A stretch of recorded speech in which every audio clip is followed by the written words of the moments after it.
Now, those who would say, well, maybe the state ought to just cut spending. You don't have the money, you should cut spending. This is a recession, tighten your belt. While that may sound logical, it is quite clearly the absolute worst thing the state of Illinois could do.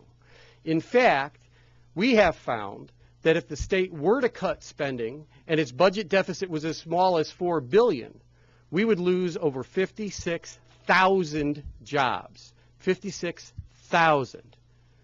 We've just lost 240,000 jobs in the last year from December to December.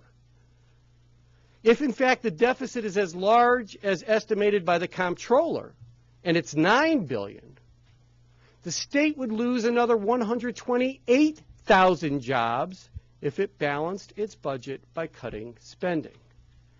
Flip side of that, if the state raises taxes progressively and maintains its expenditures on essential public services, we have the potential to shorten the recession in Illinois by half a year, maintain or grow jobs, and actually do something that counters the negative impact of this spiral down for most people in the state.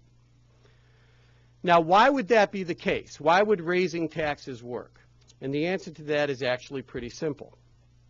If you raise taxes progressively, you focus on people who are somewhat wealthier than your typical middle-income or low-income taxpayer. That won't hurt your economy because of a somewhat arcane economic principle called marginal propensity to consume. Now, that might sound a little arcane. It's easy to understand.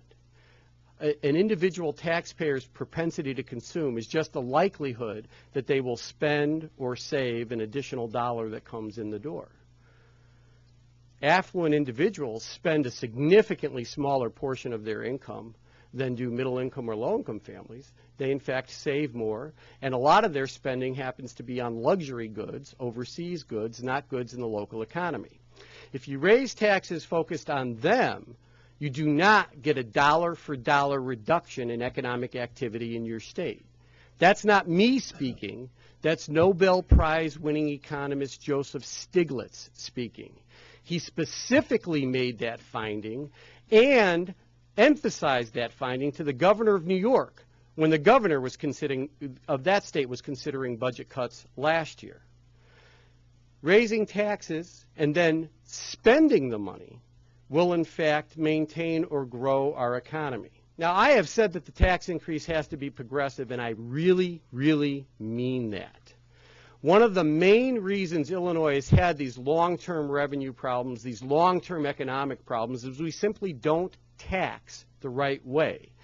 But it is our great fortune that despite standing at this really difficult time, we both have federal stimulus money coming in the door that could help bridge us through the time it takes a revenue enhancement to start generating money, and the exact same things we need to do from a tax policy standpoint to combat the recession are the same things we need to do to fix our long-term, long-standing fiscal problems. We need to modernize our tax system. We need to increase the income tax. We need to expand the sales tax base. And then we need to provide targeted tax relief to low and middle-income families. We do all those things, and all those things are done in House Bill 855 and in Senate Bill 750.